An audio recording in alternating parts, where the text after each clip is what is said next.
आज जो भारतीय बारी समाज के राष्ट्रीय कार्यकारिणी की बैठक है, इसका विशेष उद्देश्य ये है कि बारी समाज को एकजुट करके बारी परिवार के बच्चों को शिक्षित करने के लिए जागरूकता अभियान चलाने के लिए लोगों को प्रोत्साहित करना तथा बारी समाज अपने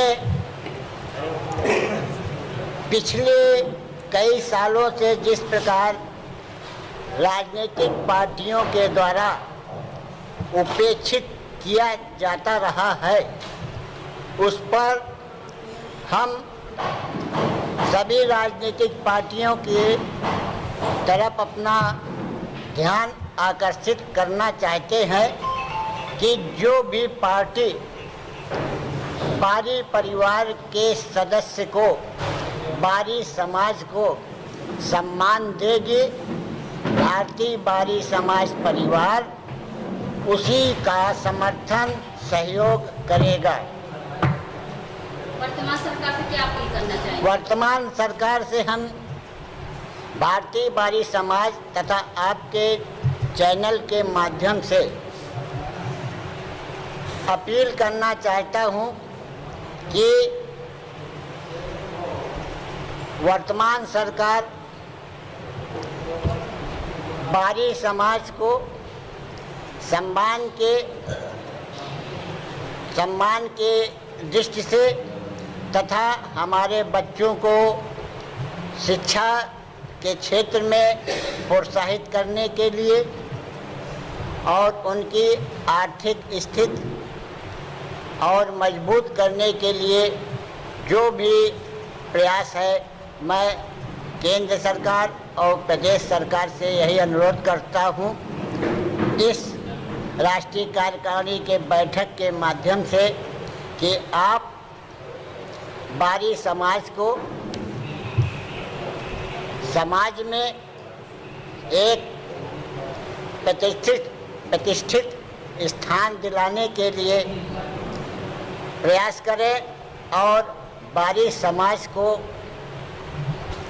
जो भी सहयोग हो सके शिक्षा के क्षेत्र में, आर्थिक क्षेत्र में मदद देने की कृपा करें और हमारे जो पूर्वजों की धरोहर है, जैसे भवानीगढ़ में राजा शिवदिन सिंह बारी जी का किला है, मैं आपके चैनल के माध्यम से प्रदेश सरकार से अनुरोध करता हूं कि उस स्थान को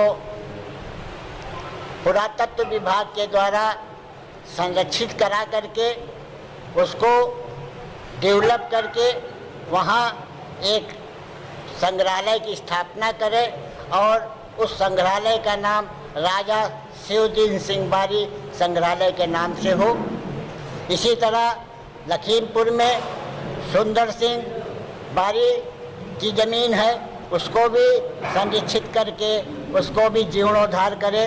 जितने भी बारी समाज की ज़मीनें हैं, रायबरेली में धर्मशाला की ज़मीन है, उसको भी संरक्षित कर बारी समाज के नाम से कुछ न कुछ स्कूल या धर्मशाला बनवाने का प्रयास करें।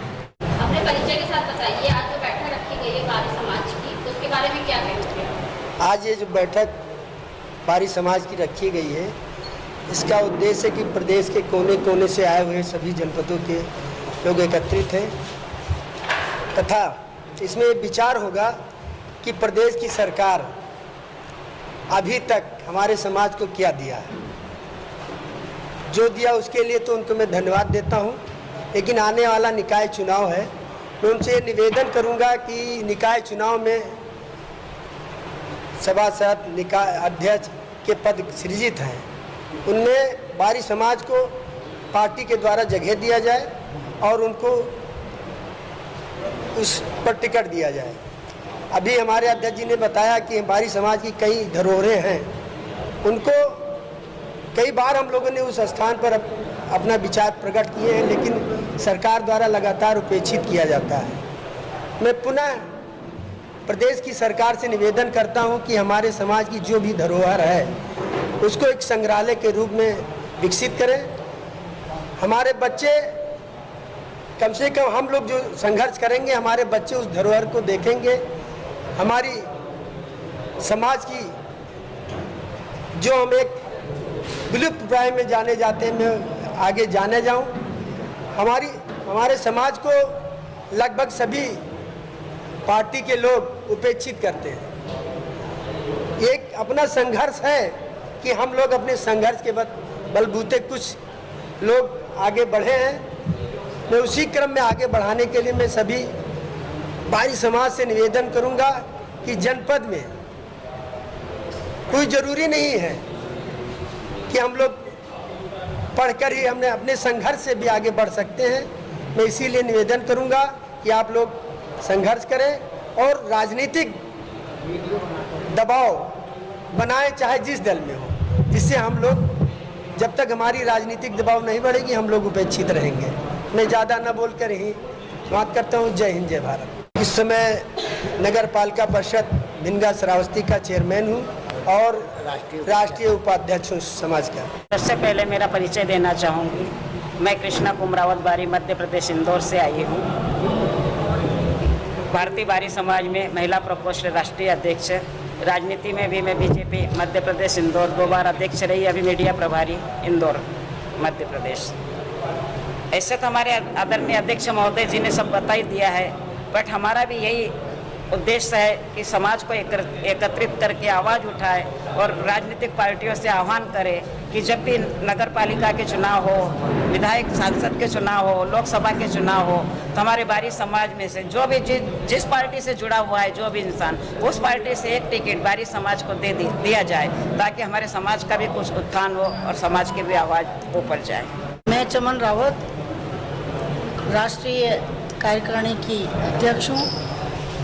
हमारे राष्ट्रीय अध्यक्ष नरेंद्र जी ने बहुत कुछ आप लोगों को बताया, मैं भी बताना चाहती हूँ, दोबारा उनका समर्थन करना चाहती हूँ, उन बातों को कहना चाहती हूँ कि जैसा कि हमारी बिरादरी को लोग, हमारी जाति को लोग बहुत ही पिछड़ा मानते हैं, उसका कोई सम्मान नहीं करना चाहता। क्योंकि हम एकत्र जिस दिन होंगे उस दिन सारी पार्टियां हमारे पास आएंगी, ना कि हम किसी पार्टी के पास जाएंगे। तो मैं अपने बारी समाज के सभी भाई बहनों से ये अनुरोध करना चाहती हूँ कि पहले तो सब लोग एकत्र हों और हमारी पार्टी को एकत्र होने के बाद जब भीड़ जुटेगी तो जाहिर सी बात है कि चाहे वो कांग्रेस पार्टी हो, चाहे वो बीजेपी हो, चाहे सपा हो, अपने आप सम्मान देगी और सम्मान मिलेगा, क्योंकि नेताओं को भीड़ की ज़रूरत होती है। हम अपने बारी समाज के लिए चाहते हैं कि जैसा कि हमारी शिवदीन बारी सिंह जी की एक ज़मीन है, महल है, उसको बिल्कुल निरादर है, उसका हम चाहते हैं कि उसको हमारे समाज को दिलाया जाए। मैं उत्तर प्रदेश सरकार और केंद्र सरकार से अपील करती हूँ कि महिलाओं की स्थिति जो आज के समाज में है, हमारे बारी समाज में विशेष तौर से, क्योंकि हमारी जाति पिछड़ी है, उसको हम उठाना चाहते हैं। सरकार से अपील करना चाहते हैं कि महिलाओं की शिक्षा, बच्चों की शिक्षा, ऐसा कोई हमारी जाति के नाम से एक कॉलेज जो हमारी ज़मीनें पड़ी हैं जिनको दूसरों ने कब्जा कर रखा है, हम चाहते हैं कि उन ज़मीनों पे एक ऐसा संस्थान खुले जिसमें महिलाएं और बच्चे, कुछ जो बेरोजगार युवा हैं, उनको काम मिले, बच्चों की शिक्षा हो, अच्छी शिक्षा हो, ताकि देश आगे बढ़े। जय हिंद, जय भारत। मैं चमन रावत, उपाध्यक्ष, मैं कांग्रेस पार्टी की उपाध्यक्ष भी हूँ, लेकिन यहाँ मैं अपने बारी समाज के लिए कार्य करूँगी, जीवन भर करूँगी। अध्यक्ष जी से मेरा अनुरोध है कि अपने समाज को उठाने के लिए जो भी मेरी ज़रूरत पड़ेगी, जहाँ भी ज़रूरत पड़ेगी, मैं खड़ी रहूँगी। जय हिंद। नमस्कार, मैं अर्चना और आप देख रहे हैं हंगामा टाइम। इस समय हम लोग दारुसफा में, जहाँ पे हमारे पीछे आप भीड़ देख रहे होंगे, यहाँ पे एक बारी समाज की कार्यकारिणी की बैठक हुई है। बारी समाज को लेकर के यहाँ के राष्ट्रीय अध्यक्ष हमने बात करी, जिस तरीके से वर्तमान सरकार से वो मांग कर रहे हैं कि बारी समाज को विशेष स्थान मिले, जैसे हर समाज को स्थान मिले, जैसे बारी समाज को भी स्थान मिले। तो हमारे साथ प्रदेश अध्यक्ष अनूप बारी जी हैं, तो आज के कार्यक्रम के बारे में वो क्या कहेंगे, उनसे बात करते हैं। आपका स्वागत है सर। बहुत बहुत धन्यवाद। आज हमारी राष्ट्रीय कमेटी और प्रदेश कमेटी की बैठक है। इस बैठक में हम अपने कमेटी को मजबूत करने का प्रयास करेंगे और आगामी 2024 जो लोकसभा चुनाव है, हम समाजवादी पार्टी से राजनीति कर रहे हैं और भी आज से नहीं कर रहे हैं, पिछले करीब 15 साल से कर रहे हैं। लेकिन देख रहे हैं हर पार्टी अपने अपने लोगों का बहुत ख्याल रखती है और हमारे समाज को एकदम हमेशा अवहेलना कर रही है। लेकिन हम 2024 में ऐसा नहीं होगा। हमारा समाज उसी पार्टी को समर्थन करेगा जो हमारे समाज को उचित सम्मान देगा, और हम बहुत जल्दी अपनी प्रदेश कमेटी को भंग करके एक नई कमेटी बनाएंगे और ऊर्जावान लोगों को अपने साथ रखेंगे प्रदेश में।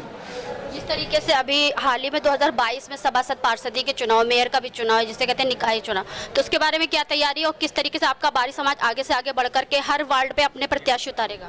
बिल्कुल उतारेगा, हमारा समाज हर प्रत्याशी उतारेगा। अभी देखिए हाल में नवनियुक्त 1 महीने पहले ब्लॉक प्रमुख हुए हैं, और हम ये चाहेंगे कि हर पार्षद, सभासद, चेयरमैन कहीं ना कहीं से हमारे समाज को बड़ी राजनीतिक पार्टी हमको टिकट देगी, हम उसी राजनीतिक पार्टी का समर्थन करेंगे। जब संगठन में सभी बारी समाज, जैसे बारी समाज लीजिए, चाहे कश्यप समाज लीजिए, चाहे यादव समाज लीजिए, चाहे निषाद समाज लीजिए, जब वो पार्टी में जाता है, अगर किसी पद पे चला जाता है तो वो सिर्फ अपना भला देखता है, संगठन का भला भूल जाता है। तो उसके मैडम आप भूल रही हैं, मैं समाजवादी पार्टी की राष्ट्रीय कार्यकारिणी का सदस्य हूं, और मैं इसलिए क्या कहता है पार्टी को अलग रख के काम कर रहा हूं। मैं उसी जगह हमेशा रहूंगा जहां पे हमारे समाज सम्मान होगा, वो चाहे समाजवादी पार्टी हो, चाहे भारतीय जनता पार्टी हो या कांग्रेस हो।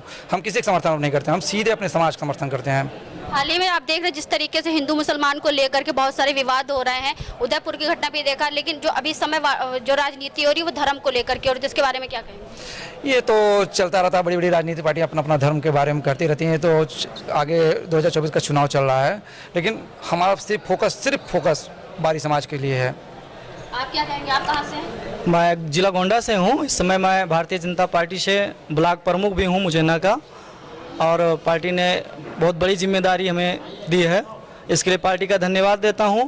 और साथ में मैं भारतीय बारी समाज का जिला संरक्षक भी हूं। इस नाते से मैं जिस प्रकार से पार्टी ने मुझे यह सम्मान दिया है, मेरी यही पार्टी से निवेदन है कि आने वाले चुनाव में जो भी हमारे भारतीय बारी समाज के लोग हैं, जहां से कोई चुनाव लड़ने के इच्छुक हों, अगर भारतीय जनता पार्टी है या कोई भी है ऐसे हमारे समाज को आगे बढ़ाता है, तो हमारा समाज भी उसको हर दिशा में आगे ले जाने का प्रयास करेगा। बस धन्यवाद। तो आप बीजेपी पार्टी से ब्लॉक प्रमुख गोंडा से हैं? जी जी जी। तो वहाँ के लिए क्या तैयारी रहेगी अपने समाज को आगे से आगे बढ़ाने के लिए? हमारे समाज को आगे बढ़ाने के लिए जो भी हमारे समाज के वहाँ के दलित या गरीब ऐसे वंचित लोग हैं, हमारा सर्वप्रथम प्रयास रहेगा कि उन लोगों को उच्च स्थान पर लेकर जाना। कोई भी योजना आती है ब्लॉक स्तर पर तो उनको सर्वप्रथम उनके तक पहुंचाना। बाकी बारी समाज के साथ साथ मेरी जो भाई सभी लोग हमारे अपने हैं, वहाँ पर सभी लोगों को योजना का लाभ देने का उद्देश्य है, लेकिन सर्वप्रथम अपने समाज को भी हम लोग आगे ले जाने का प्रयास करेंगे, क्योंकि अभी तक हमारा समाज जो है बहुत ही दबा कुचला था, और समाज में एक उचित स्थान देने का प्रयास मैं अपने समाज के लोगों को वहाँ पर करने का प्रयास करूँगा।